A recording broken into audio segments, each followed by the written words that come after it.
Friends, this is Himanshi and welcome to let's learn. सभी good evening, नमस्कार, राम राम, सत श्री अकाल, अस्सलाम वालेकुम। What do you feel connected with 69,000 शिक्षक भर्ती की जो पूरी एप्लीकेशन थी उसको रद्द करके नई एक लिस्ट बनाने को कहा गया है हाईकोर्ट के द्वारा, इलाहाबाद हाईकोर्ट के द्वारा। अब बहुत सारी बातें हैं जो यहाँ पे जिनकी चर्चा की जानी चाहिए कि नई वैकेंसी आएगी या नहीं आएगी। यहाँ हम नई वैकेंसी का इंतजार कर रहे थे उत्तर प्रदेश में, ज़माने हो गए। 6 साल पहले एक नोटिस आया था जब ये वैकेंसी हुई थी, भर्ती हुई थी बेसिकली, उसको होने में कई साल लग गए और अब 6 साल बाद समझ में आ रहा है कि इसको रद्द करके नई लिस्ट बनेगी। तो जो लोग कार्यरत हैं यूपी में उनका क्या होगा, तो इस पे चर्चा करेंगे। दूसरा, नई वैकेंसी आएगी भी या नहीं आएगी, वहाँ के एजुकेशन मिनिस्टर का बयान मैं अभी देख रही थी, तो ये सारी चीज़ों पे एक बार बात करेंगे। इस नोटिस को आए हुए तो हो गए कई दिन, लगभग 1 हफ्ता हो गया। मैं तब दिल्ली में थी नहीं, अभी सारा कुछ मैंने देखा, समझा क्या चल रहा है, फिर समझते हैं आगे आगे होगा क्या और क्या इससे कयास लगाया जा सकता है। थोड़ा डर का माहौल है ही जो लोग कार्यरत हैं, स्पेशली उनके अंदर। तो कई सारी बातें हैं इसमें। हुआ क्या कि ये जो असिस्टेंट टीचर रिक्रूटमेंट एग्ज़ाम 69,000 भर्ती 2018 में आया था जिसका एप्लीकेशन, और 20 में जाकर के रिजल्ट, और फिर मतलब कई साल लग गए इसको प्रॉपरली लोगों को नौकरी लेने में। अब बात ये आ गई है कि जिन लोगों ने नौकरी ले ली उनमें से कई लोगों की नौकरी जा सकती है। ऐसा क्यों होगा, उस पर चर्चा करेंगे।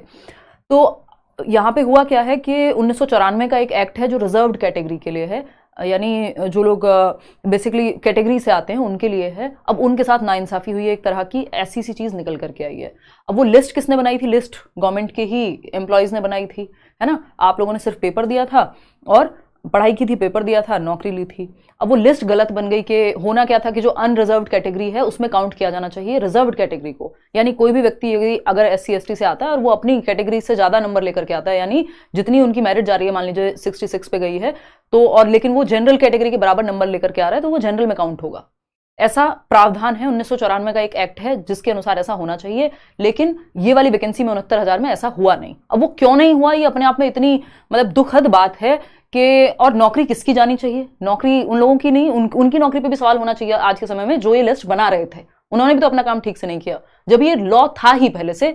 तो इसमें ये सब हो करके और गलती मतलब गवर्नमेंट के एंड पे ही हुई या एम्प्लॉयज के एंड पे ही हुई या जो भी विभाग था पूरा जो भी ये रिक्रूटमेंट देख रहा था उनके एंड पे ही हुई, ठीक। अब वो बेसिक शिक्षा विभाग में नौकरी कर रहे हैं, असिस्टेंट टीचर हैं, सहायक अध्यापक हैं। अब स्थिति ये है कि जो आपका पिछड़ा वर्ग कह लीजिए या जो कैटेगरीज वाले कैंडिडेट्स हैं, जो 6800 की अलग से भी सूची इन्होंने बनाई थी उस समय पे, उनके साथ सही नहीं हुआ। तो अब नई फ्रेश लिस्ट निकालो, और 3 महीने का समय इलाहाबाद हाई कोर्ट ने दिया है यूपी गवर्नमेंट को।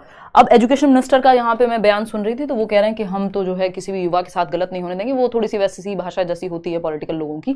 अब सच में वो चीज़ कितने अच्छे से इंप्लीमेंट हो पाती है उसी को देखना है। तो 3 महीने का समय है। अब इस 3 महीने में ये भी चीज़ें निकल के आ रही हैं कि जो यूपी के चीफ मिनिस्टर हैं उनकी बैठक हुई है, और जो एजुकेशन मिनिस्टर हैं वहाँ का जो पूरा तंत्र है वो अभी इस पर विचार कर रहे हैं। 3 महीने का समय उनके पास है, ऐसा उन्होंने इंटरव्यू में भी बोला। एजुकेशन मिनिस्टर की मैं बात कर रही हूँ। तो अब ये देखना है कि उन्होंने कहा किसी के साथ नाइंसाफी नहीं होने देंगे एंड ऑल, क्योंकि अब इस हिसाब से अगर भर्ती रद्द हो गई ये 69,000 वाली, तो जो लोग पिछले कई साल से काम कर रहे हैं, मतलब जॉब में हैं, उन लोगों का भी मैं इंटरव्यू देख रही थी। कितने लोग तो परेशान है, किसी ने लोन लिया हुआ है, कई लोग नौकरी छोड़ करके आए हुए थे, कोई और पहले प्रीवियस नौकरी थी, ये ज्वाइन की, ओवर एज हो चुके हैं, अब नई जगह अप्लाई तक भी नहीं कर सकते हैं। तो ये तो उनके साथ भी नाइंसाफी ही है। और फिर अगेन वही बात जो भारत में कही जाती है कि जितना सरकारी नौकरी लेना मुश्किल है, उससे कहीं ज़्यादा मुश्किल है छुड़वा पाना उसको, या छोड़ना या निकलना उससे। तो अब देखना यह है कि क्या चीज़ें रहती हैं, गवर्नमेंट इस पर क्या लेकर के आती है, अपना एक इसका क्या तरीका होगा।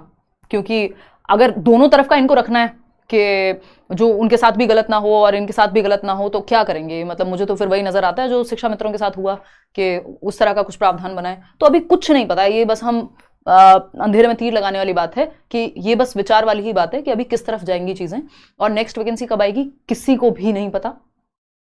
ये वाली, हालांकि ये जो हर टाइम जब भी नई वैकेंसी की बात आती है तो शिक्षक और शिक्षार्थी अनुपात जो टीचर स्टूडेंट रेशो है वो बराबर हो जाता है, क्योंकि कई बार ये लोग वो जो आपके शिक्षा मित्र हैं 1,37,000 आई थिंक उनको काउंट कर लेते हैं। तो वो भी अपने आप में बहुत अच्छी बात नहीं लगती कि अगर वो प्रॉपर तरीके से किसी ने टेट नहीं किया या BEd नहीं किया कई लोगों ने, और फिर या तो उनको प्रॉपर तरीके से रखें एग्जाम लेकर के ताकि उनकी सैलरी प्रॉपर हो, नहीं तो फिर साइड करें। तो वो बहुत सारे क्वेश्चन मार्क हैं जो सिस्टम पे ही लगे हुए हैं इस टाइम पे।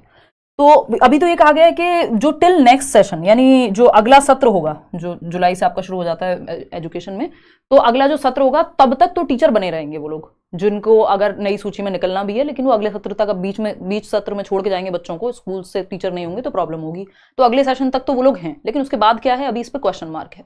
सुप्रीम कोर्ट की तरफ ये लोग जाएंगे नहीं जाएंगे इस निर्णय को लेकर के, या शिक्षार्थी क्या करेंगे, इस पे अभी विचार बाकी है। और गवर्नमेंट की तरफ से सुप्रीम कोर्ट की तरफ जाना बहुत मुश्किल है, ये लोग अवॉइड ही करेंगे, खुद से सॉल्यूशन निकालेंगे 3 महीने में, ऐसा समझ में आ रहा है सारे सोर्सेज को देखते हुए, स्टडी करके। ठीक, बाकी एजुकेशन मिनिस्टर अगेन कई बार ये कह चुके हैं अपने वक्तव्य में कि मतलब गलत नहीं होगा किसी भी युवा के साथ, तो अब वो भी देखना बाकी है कि लोग क्या विचार करते हैं। तो हर चीज पे एक क्वेश्चन मार्क ही है कि नई वैकेंसी अब तो कब आएगी, ये वाला प्रॉब्लम सॉल्व हो गया, ये कोर्ट केस खत्म हो गया, अब नई वैकेंसी आनी चाहिए तो कब आनी चाहिए, ये 3 महीने में सॉल्यूशन निकल जाए, उसके बाद ही कुछ पता लगेगा कि वैकेंसी कब आएगी या फिर इस वैकेंसी का क्या होगा। मतलब जो काम हमारा तुरंत होना चाहिए कि अगर कोई युवा तैयारी कर रहा है तो हम वो पेपर दे, नौकरी ले, खत्म बात, वो चीज पहले हम सालों साल तक अटकाते हैं, ये अपने आप में बहुत दुखद बात है।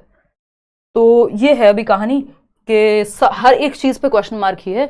नई सूची, देखिए इसके लिए नया एग्जाम नहीं होगा, अगर किसी को ये गलत फहमी है कि 69,000 वाली भर्ती के लिए अब उन्होंने पुराना रद्द कर दिया तो नई भर्ती फिर से होगी, नहीं, ये वाली वैकेंसी के लिए नई भर्ती नहीं होगी, वो नई सूची तैयार करेंगे। बाकी तो गवर्नमेंट के हाथ में है वो किस तरह से क्या चीजें चेंज करते हैं। 3 महीने का समय है इसको कंप्लीटली फिर से नए तरीके से एग्जीक्यूट करने के लिए। तो नई वैकेंसी का भी हम इंतजार करेंगे, पहले ये 3 महीने में देखेंगे कि क्या फैसला सरकार लेती है। और अब दुखद है, मतलब अगर कोई जॉब कर रहा है इतने साल से, उसकी अगर जॉब पे क्वेश्चन मार्क उठता है तो अपने आप में दुखद है, क्योंकि वो खुद से तो लग नहीं गया था जाके कि आज से मेरा मन कर रहा है स्कूल में आज से पढ़ाना है मुझे, वो प्रॉपर सरकारी महकमे के थ्रू ही, एक तंत्र के थ्रू ही एक गया है। तो देखते हैं अभी इस पर क्या होता है। चलिए, टेक केयर, ध्यान रखिए और ऑल द बेस्ट। जहाँ इसलिए नौकरी मिले पहले नौकरी लेना आवश्यक है। कोई और बात हो तो आप पूछ सकते हैं। ये एक इम्पॉर्टेंट इन्फॉर्मेशन थी जिस पे बात करना ज़रूरी था। सॉल्यूशन इसका किसी के पास नहीं है, बस अपना दुख ही जता सकते हैं या आशंका ही लगा सकते हैं कि ऐसा होगा वैसा होगा। देखना बाकी है कि क्या होगा। बाकी होना नहीं चाहिए कि जिनकी नौकरी है उनकी नौकरी अब जाए, बट जो भी एक प्रावधान निकल करके आएगा उसका